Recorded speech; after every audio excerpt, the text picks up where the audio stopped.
Good evening, ladies and gentlemen.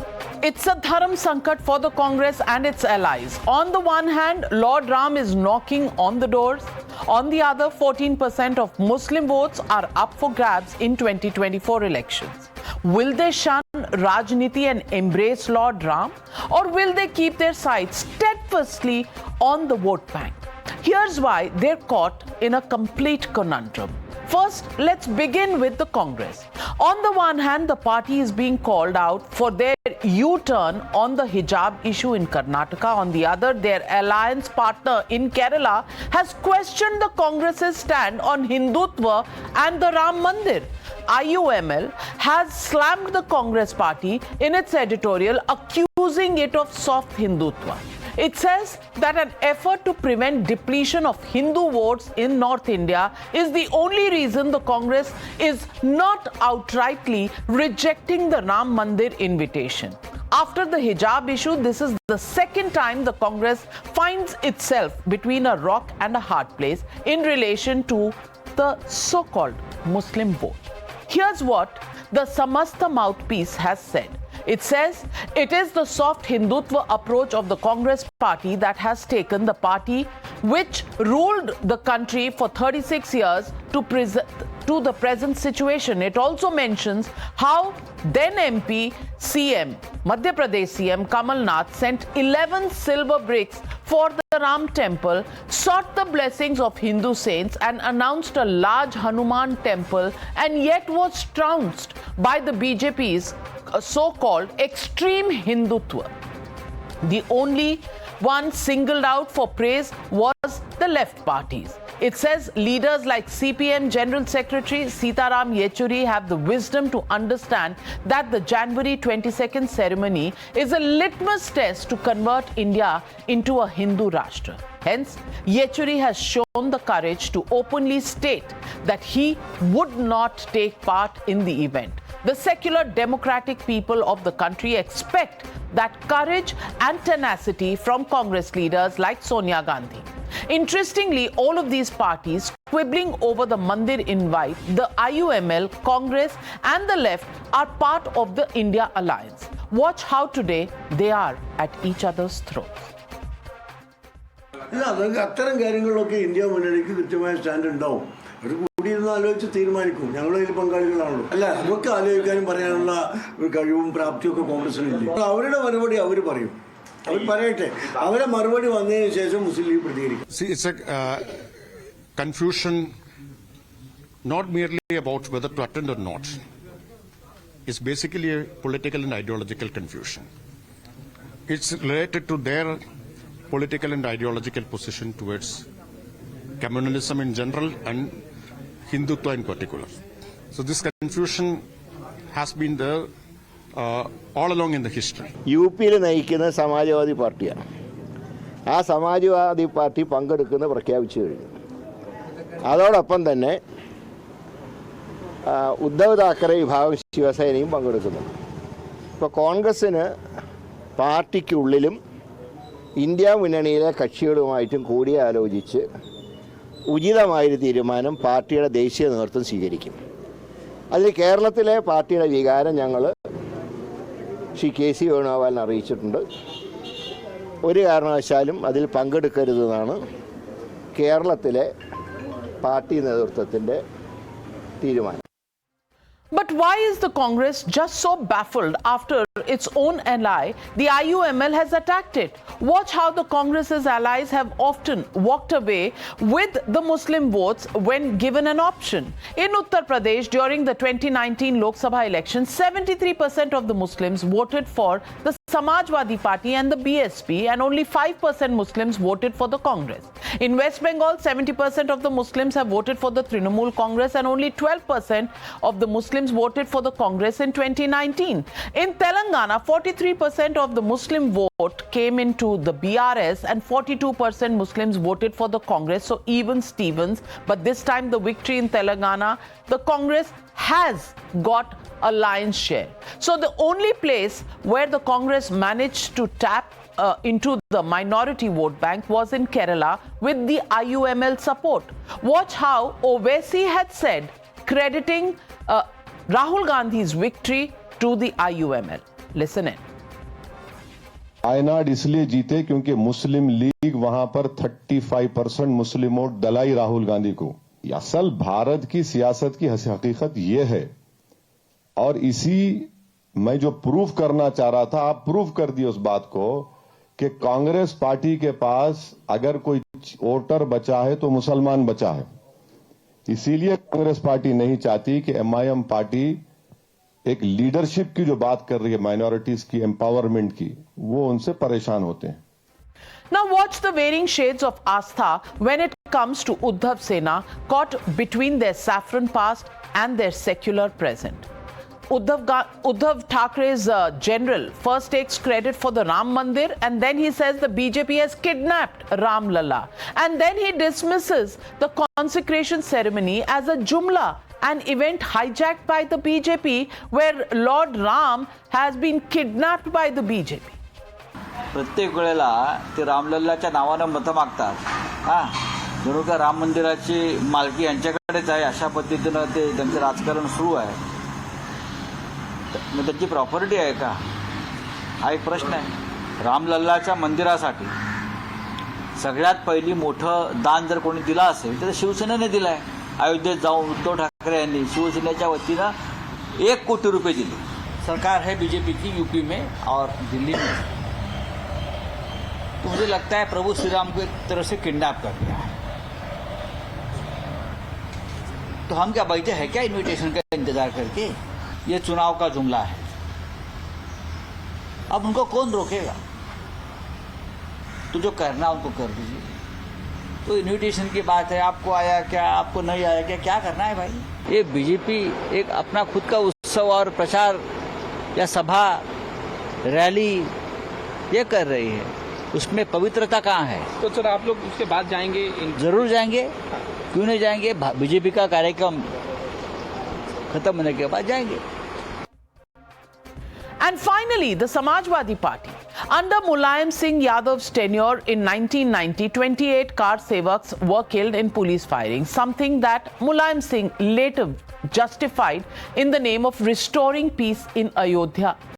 He said police would have killed more if required.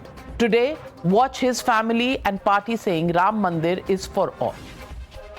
हम सब लोग उस परंपरा को मानते हैं, और हमारे पूर्वज और हम लोगों के समाज में माना जाता है कि जब भगवान बुलाते हैं तभी दर्शन पाते हैं आप. बिना बुलाए कोई नहीं जाता. 22 जनवरी को आप जाएंगे अयोध्या? अगर निमंत्रण आएगा तो जाएंगे. निमंत्रण रामलला ट्रस्ट की तरफ से? और अगर नहीं आएगा तो भी जाएंगे, बाद में जाएंगे. मैं परिवार के जाएंगे. नौता आना जरूरी है कि मंदिर तो सबका ही होता है सर? तो जाएंगे, मंदिर तो जाएंगे. अगर वहाँ उस दिन नहीं देंगे, आगे चले जाएंगे और आगे चले जाएंगे, पीछे चले जाएंगे, मंदिर तो जाएंगे. मैं परिवार के जाएंगे. Meanwhile, of course, the BJP loses no opportunity at lashing out at the opposition parties, saying that they're caught in their own secular quagmire. Congress has no doubt when it comes to the issues of iftar, participating in iftar program feast, or conducting a rally in favor of Palestine. And we have also seen Congress leaders campaigning, pretending that they are all devotees, Hindu devotees. But when it comes to the issue of participation in the Pran Pratishtha of the temple, they have doubt. This is an insult to the majority community. Ram मंदिर और प्रभु श्री राम भारत की आत्मा है. जिनको लगता हो राजनीति, वो राजनीति तो कर ही रहे थे 50 साल से. कांग्रेस पार्टी, ये भी तो कांग्रेस के अंश ही रहे हैं. तो ये सब लटकाने भटकाने वाला, ये लोग वोट लेकर के किसी दूसरे समुदाय को खुश करना चाहते हैं. ना है ममता, ना है कोई. राम मंदिर, राम का वो कार्यक्रम रुकने वाला नहीं है, प्राण प्रतिष्ठा। आए वो भाग्यशाली होंगे, जो ना आए वो घर में बैठे। So, ladies and gentlemen, the question, the legitimate question people are asking tonight, will the India Alliance back Sitaram, as in Yechuri, or Lord Ram? That's the legitimate question on the News Hour tonight. You're watching the News Hour first. Debate number 1 on Times Now. Super Prime Time. Joining me on the debate tonight, GVL Narasimha Rao, Member of Parliament and National Spokesperson of the BJP, Harshvardhan Tripathi, Senior Journalist. Also joining me this evening is Manoj Yadav, National Spokesperson of the Samajwadi Party. But my first question goes to Sanjay Jha, author and suspended Congress leader. Sanjay Jha, a small alliance partner, IUML, today threatening the Congress and asking it existential questions. कि आप कुछ बोल क्यों नहीं रहे हो? You've got an invite. Sitaram Yechuri has the guts to say he is not going. It's against the constitution. They do not believe in religion and state going together. But why is the Congress not being able to express जाना है, नहीं जाना है, जाएंगे तो vote bank का क्या होगा, नहीं जाएंगे तो वोट बैंक का क्या होगा? Has the IUML actually exposed how this secularism that has been practiced over the last several years is now coming to bite you? Navika, number one, I think it is important to recognize that we are a multicultural, a multi-religious, a pluralistic country. And you can see by the multiple political formations, both at the national and state levels, people have their own ideology for different reasons, and everyone represents a certain section of society. Parties like the Congress and the BJP at a national level, and some other parties like the Samajwadi Party, the National, the NCP, etc. I mean, they represent, I would say, a more pan-India representation. Some of them are more focused on the backward caste and so on and so forth. The truth is that the Congress is a centrist party. And I think when you're a centrist party in a polarized country, the BJP has made this country extremely polarized, between communities in particular. The Congress has a tough job, and that is really, frankly speaking, in my opinion, the challenge as well as the opportunity, because India remains at core a centrist country. The question is, in a polarized environment, you need to get your communication right. And I think the Congress needs to understand that both in terms of political strategy as well as the communication, it has to do a fine balancing act. Now, in the India Alliance, as you rightly mentioned, there are going to be certain parties, and the IUML and many other, including Mr. Owaisi's party, were critical of the verdict of the Supreme Court on the Ram Mandir, and they will continue to be. I think it's understandable because they represent the minority community that felt that the Babri Masjid demolition and the aftermath was extremely unfair to them, and they are entitled to that view. So I think the Congress has to handle this intelligently. I think the majority faith in India, the majority community in India is extremely happy with the Ram Temple. That is the reality of today. And I think the Congress needs to acknowledge that. I feel the Hindus in India are religious, they're not communal. The BJP may be trying to polarize them, but I think the large majority of Hindus in India are very tolerant, very all-encompassing, and honestly want an India that is very secular. So I think the Congress party must go for the Ram Mandir inauguration. And at the same time, it must tell IUML, you have a right to your view. I don't have to necessarily accept it. Oh, will you have the guts to say that? Because Owaisi ji said that 30% of the votes that came for the victory of Rahul Gandhi were actually because of the IUML and the Muslim vote being transferred to Rahul Gandhi. Aur ab aap unhi ko bologe. This is what Owaisi ji said. I'm coming to you, Sanjay Jha, but let me get in GVL Narasimha Rao. GVL Narasimha Rao, hum taiyar hain, Nyay Yatra, that is the battle cry that has been announced by the Congress party. But as of now, strategy on the Ram Mandir, taiyar nahi hai. Strategy on what to respond to the IUML, taiyar nahi hai. To taiyar hai kya? Navika ji, good evening to you and all the panelists and the viewers. The Congress party is the real culprit in the entire Ram Mandir saga. Vexed, the issue could not get resolved for several decades in the courts. mainly because Congress party stood in the way of justice. Congress government stood in the way of justice. They clothed their anti-Hindu sentiment, their anti-Hindu mentality in a liberal concept of liberalism. This is not secularism. What Congress party practiced for several decades being in government is to pursue anti-Hindu agenda. And that has got exposed. And the Ram Mandir construction is coming about not because of only political agenda by the BJP. We only facilitated actions on the part of the governments. It is a court verdict which has clearly allowed construction of the Ram Mandir. And the construction is happening with the money that people across the country have given for the cause of Ram Mandir, hundreds of crores of rupees. This clearly shows the pent-up sentiment and anger. But because Hindus are secular, because Hindus are tolerant, they have waited for all these decades to get justice from the courts. And courts, when the courts have delivered justice, when the temple, a grand temple is coming up, the Congress party cannot but hide its discomfort. I think today, I'm sure the leadership of the Congress, mainly the Gandhi family, is highly unhappy because they never wanted this temple to come up. They tried to, they questioned the existence of Lord Ram. They questioned the existence of Ram Setu. They told the court not to give judgments because this will influence elections or politics. And they have pursued minority agenda liberally, very openly. They could celebrate. You see, for decades, for ever since independence, prime ministers went to Ramlila Maidan to participate in Dasra celebrations. So why not a prime minister? Why should a prime minister who has always vouched for Sabka Saath, why can he not go for a function like this? Why should this not be graced by top dignitaries in the government?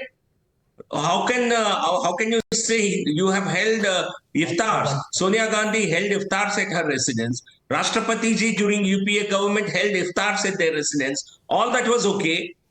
But a Ram temple construction should not be celebrated. They want this to be, they are unable to accept digest the fact that ultimately justice has prevailed and Hindus have got justice which was denied to them for hundreds of years. Congress party's mentality favored the Islamic rulers of this country, Islamic invaders of this country. They have never cared or never bothered for the sentiments of crores of Hindus in this country. Sanjay Jha, counter. Yeah, Navika, I think GVL has uttered such historical inaccuracies and some outlandish and obtuse statements. I don't want to even dignify them by offering a response. But here is the truth. Offer a response. The Congress party has. If you dare to, now tell me what is historically wrong. Did Congress not create? Why did this case take several decades? Okay, GVL, let me answer. If you say it's wrong, you tell me what is right. Yeah, I will tell you. Did the Congress government ever? Jara bolne do bhaiya, jara bolne do, you will stand exposed. Let me tell you. GVL Rao, have you understood that since independence, since Narendra Modi ji goes to town saying Congress was there for 60 years, तो यदि 10 से 11 general elections Congress party ने जीता है, the majority vote has been of the Hindus. Don't worry about it.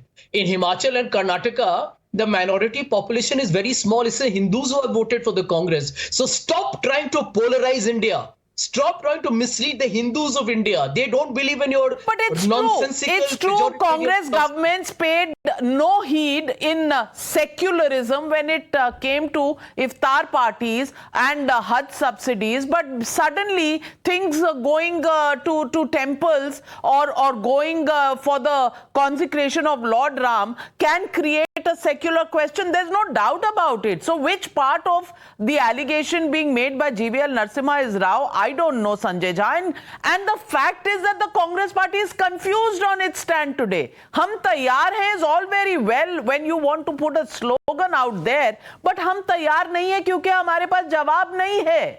हमने अब तक जवाब तलाशा नहीं है और यही सवाल मैं मनोज यादव जी से पूछूंगी. मनोज यादव जी, अब समाजवादी पार्टी का जो रोल रहा है 1992 में लोग भूले नहीं हैं. मुलायम सिंह यादव जी ने जो कहा था तब, वो एक तरह से इतिहास के पन्नों में दर्ज है, उसको कोई ना डिनाई कर सकता है। और उन्होंने ये भी कहा था कि तब कार सेवक मारे गए थे और मारने की जरूरत होती तो हम और भी मारते। और एक और बात मैं कह दूं, जो 2006 में 2012 में 2006 के वाराणसी ब्लास्ट में अक्यूज थे, उनको ऑलमोस्ट जेल से रिहा करने की भी कोशिश हुई। और जब रिहा करने की कोशिश हुई अखिलेश यादव की सरकार में, तो इलाहाबाद हाईकोर्ट को बीच में टिप्पणी देनी पड़ी। तो ये कहना कि भाई धर्म की राजनीति सिर्फ बीजेपी करता है, मुझे लगता है अब इस बात को छोड़ देना चाहिए, क्योंकि ये अब ओल्ड फैशन हो चुका है, बेनकाब हो चुकी हैं इस देश की सारी पॉलिटिकल पार्टीज।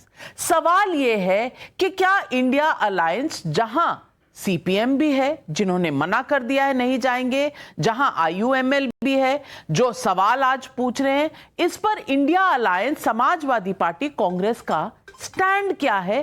क्या यह साफ करने की जरूरत नहीं है? बिल्कुल नविका जी, गुड इवनिंग, और आपके पैनल में बैठे सभी पैनलिस्टों को भी मेरा नमस्कार। आपके सवाल तो बड़े तीखे हैं, लेकिन मैं जवाब बिल्कुल सीधा देना पसंद करूंगा। इधर उधर करूंगा तो शायद बेहतर नहीं होगा। आप मुझे बता सकती हैं इस देश में वो कौन सा व्यक्ति है जिसको पद्म विभूषण मिला हो और जो हत्यारा रहा? किसी व्यक्ति का नाम आप जानती हैं?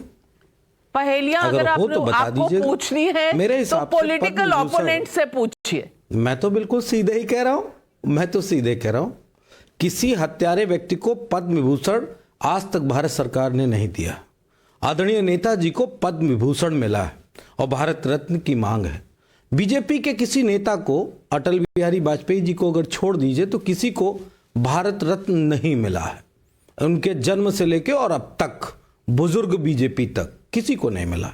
अटल जी को इसलिए मिला, अटल जी रियल में एक सहिष्णु नेता थे। तो आदरणीय नेताजी पे जो आरोप लगाया है, मेरे ख्याल से मेरे जवाब से आपके दर्शकों को और आपको और पैनल में बैठे लोगों को जवाब मिल गया होगा कि नेताजी पे जो आरोप बीजेपी लगाती है वो बिल्कुल झूठे हैं, और ठीक वैसे ही झूठे हैं जैसे मृग मिचका होती है। दिखती है कि वो पानी है और दौड़ता है हिरण, बात को पानी नहीं दिखता है, गर्मी ही दिखती है। खैर, मैं एक बात कहना चाहता हूं जो बहुत बेहतर बात होगी। रामलला जी के मंदिर बन रहा है, राम जी प्राण प्रतिष्ठा होगी उस मंदिर में। बीजेपी क्यों इस तरह कर रही है? आप पे कोई सवाल नहीं है, आपके चैनल पे कोई सवाल नहीं है। बीजेपी ये डिस्कशन कराने पे क्यों तुली हुई है और माता सीता के उस श्राप को क्यों बहुत ज्यादा प्रौढ़ बनाने में लगी हुई है कि अयोध्या हमेशा श्रापित रहेगी और विवादित रहेगी? क्या मंदिर बनने के बाद भी अयोध्या में विवाद रहेगा क्या? संजय झा जी, मैं आपसे अनुरोध करूंगा कि आप अब सीधे जवाब मत दिया करिए, अब इनसे सवाल पूछने का समय आ गया है। मैं तो ये मानता हूं कि बीजेपी विपक्ष के लगाए गए उन आरोपों को आज कपड़े फाड़ फाड़ के कह रही है कि देखो, जो विपक्ष मुझ पे आरोप लगाता था कि राम को हम बेचते हैं, राम के नाम पे वोट लेते हैं और राम को नाम को बेचकर सत्ता प्राप्त करते हैं, वो बिल्कुल सत्य हो रहा। बिल्कुल नविका जी, सत्य हो रहा। उसमें 1 इंच बाल की नोक के बराबर भी झूठ विपक्ष ने नहीं कहा था, क्योंकि राम मंदिर का उद्घाटन होने वाला है और बीजेपी नंगा नाच कर रही है। बिल्कुल सत्य हम लोगों ने कहा था, क्योंकि अगर ये लोग रियल में राम भक्त होते तो ये आज खुशियां मना रहे होते, खुशी के गीत गा रहे होते राम के आने के आवागमन पे, और उनके स्थापत्य काल के समय ये नाच रहे होते, विपक्ष को कोस नहीं रहे होते। और जीवीएल नरसिम्हा राव जी, मैं तो बड़ा आपको याद आज ही कर रहा था, मैं एक जगह टीवी पे ईवीएम पे किताब लिख डाले, ईवीएम पे किताब लिख डाले, अब ईवीएम सही चल रहा है। याद रखिएगा, याद रखिएगा, देश आपको याद रखेगा इस बारे में कि आपने ईवीएम पे सवाल उठाया था, लेकिन अब ईवीएम को इसलिए हमने पेपर मांगा, पेपर ट्रेल लाया, क्या डांस कर रहे हैं, इसलिए पेपर ट्रेल लाया। हाँ, तो ले आइएगा, आप बैलेंस से करवा दीजिएगा। लेकिन मैंने नविका जी जो बात कही वो बड़ी बात कही है। अगर आज भी प्रधानमंत्री नरेंद्र मोदी सुन रहे होंगे तो वो सुन लें कि राम का अपमान मत करो। विपक्ष ने कोई अपमान नहीं किया और आज आप राम को बाजार में खड़े करके इस तरह विवादित बना रहे हो, इस तरह विपक्ष के साथ विपक्ष को आरोप लगा के राम के नाम पे इस तरह की राजनीति कर रहे हो। आपका अगर लक्ष्य था राम मंदिर तो पूर्ण हुआ, आगे की राजनीति करिए, जो और कोई मुद्दा हो उस पे लेके चलिए। मथुरा जाना है मथुरा जाइए, काशी जाना है काशी जाइए, लेकिन राम के नाम पर विवाद अगर अब किया तो मैं श्राप देता हूं भाजपा को, पूरी जिंदगी सत्ता में तो रहोगे लेकिन सत्ता का कभी आनंद नहीं ले पाओगे। देश के इतिहास में राजनीति में मनोज यादव जी ने आज श्राप दिया है। पहले तो जीवीएल नरसिम्हा राव जी आप जवाब दे दीजिए, आप श्राप पा चुके हैं, अब आप आनंद नहीं ले पाएंगे कभी भी सत्ता का। हम सत्ता में कोई मनोरंजन के लिए नहीं करते हैं। हम आपके सपा वाले की तरह वो सैफाई गांव था क्या था वहां जो हम हर साल आप नाच गाने करने वाले आप हैं। हम नाच गाने गए भक्ति से, पूरे देश भर में भक्ति का माहौल है, पूरे देश में आस्था का श्रद्धा का माहौल है, लेकिन आप इसको पचा नहीं पा रहे क्योंकि आपकी जो वोट बैंक निर्माण करने की जो राजनीति थी वो आज खत्म होती दिखाई दे रही है। अभी भी वोट बैंक आपको इसलिए ये बात खल रही है। तो आप हिंदू होने के नाते, आप हिंदू होने के नाते ये एमवाई कॉम्बिनेशन के चलते हुए आप जो राजनीति करते आए हैं तुम्हें भी श्राप दूंगा तो दिक्कत हो जाएगी। मैं कृष्ण वंशज हूँ, क्योंकि आप मानवतावादी, आप भी कृष्ण वंशज हूँ, मेरे से मत पंगा लेना, इस प्रकार की राजनीति आप करते हैं। आप हिंदू चाटो, देश के हिंदू समाज में, समाजवादी पार्टी इस तरह की राजनीति करना नहीं पसंद करती है। आपके प्रति लोगों में कोई विश्वास नहीं रह गया। समाजवादी पार्टी नैतिकता की राजनीति करती है, सबका साथ, सबका विकास, जो मानवीकरण है उसकी राजनीति करती है, समाजवादी विचारधारा की राजनीति करती है। आप विश्वास नहीं करते हैं जब आप सत्ता थे, आप नेताजी आप भेदभाव करने में विश्वास रखते हैं। के मानक को मनोज यादव जी आप ज्यादती कर रहे हैं, आप ज्यादती कर रहे हैं। जीवीएल नरसिम्हा राव बोल रहे हैं और आप कॉन्स्टेंटली पीछे से बोल रहे हैं। जब आप बोल रहे थे तो उन्होंने बीच में दखल नहीं दिया था। इतना तो आप मानेंगे, इतना तो आप मानेंगे मान्यवर। चुप हो जाता हूँ। हाँ, तो मैं सवाल ये पूछना, हम कोई सुख पाने के लिए या मनोरंजन करने के लिए या आनंद उठाने के लिए हम सत्ता के लिए प्रयास नहीं करते हैं। हम सत्ता में आते हैं जनता की सेवा करने के लिए और देश की आकांक्षाओं को पूरा करने के लिए। यही आप पे और हम में अंतर है। तो हमें कोई आनंद उठाने का कोई हमारा मकसद नहीं है, इसलिए हम आपका श्राप हम पर लागू नहीं होता है। चलिए Sanjay Jha, I am coming to you but let me get in Harshvardhan Tripathi ji. Harshvardhan Tripathi ji, Manoj Yadav ji बहुत कहते हैं कि मैं बहुत सही और सटीक कहूंगा, तीखा नहीं सीधा कहूंगा। अब मैं सीधे तौर पे, उन्होंने पद्म विभूषण का नाम लिया और साथ में कह दिया कि भाई झूठ फैला रही है बीजेपी। मुलायम सिंह यादव का जो स्टेटमेंट है वो तो कैमरा पर है। अब कैमरा पर मुलायम जी बोल रहे हैं या ये आर्टिफिशियल इंटेलिजेंस से बनाया हुआ कोई वीडियो रील है? क्योंकि ये तो पुराने दौर का है, तब तो आर्टिफिशियल इंटेलिजेंस भी नहीं थी, तब का ये वक्तव्य है उनका।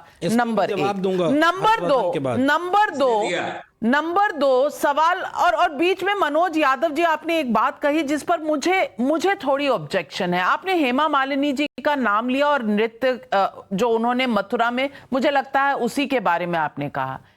मीराबाई के नृत्य में और मथुरा में वो जो मीरा का कृष्ण में मगन होकर नृत्य करना एक बात होती है, सैफई में जो होता था बॉलीवुड पर, मैं उसे बुरा नहीं मानती हूं, लेकिन दोनों को कंपेयर करना मुझे लगता है कहीं ना कहीं ज्यादती होगी।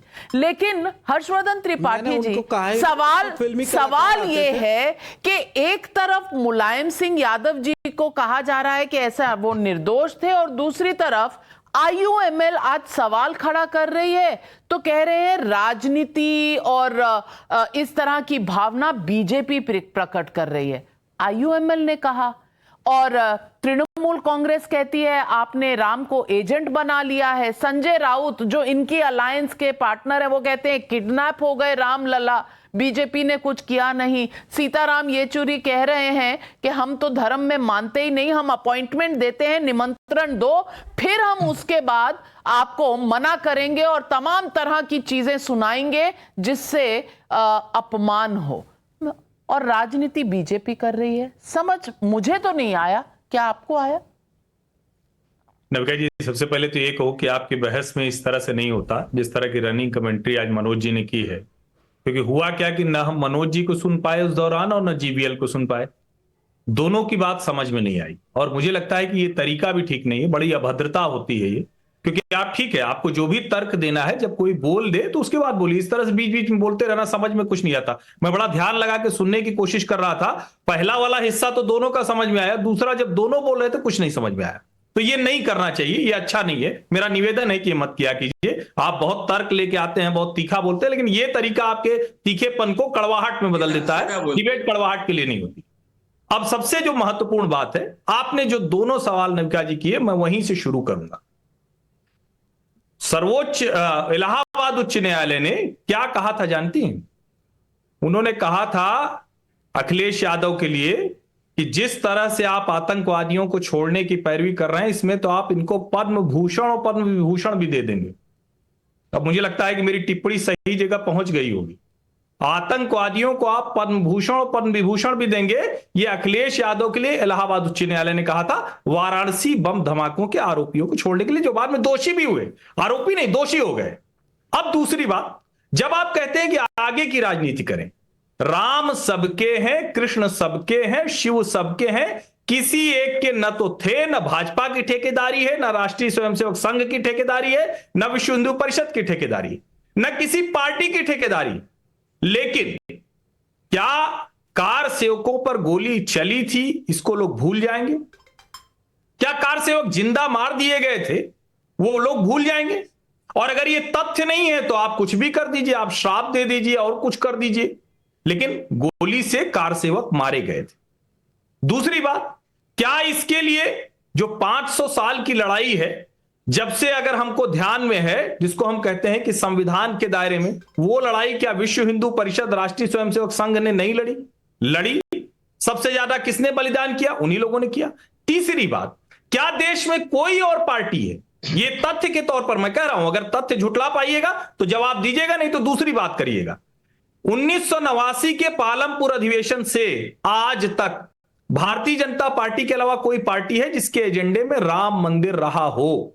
और भारतीय जनता पार्टी ने बार बार कहा हम संवैधानिक दायरे में राम मंदिर बनाएंगे, आंदोलन करेंगे लेकिन संवैधानिक दायरे में बनाएंगे।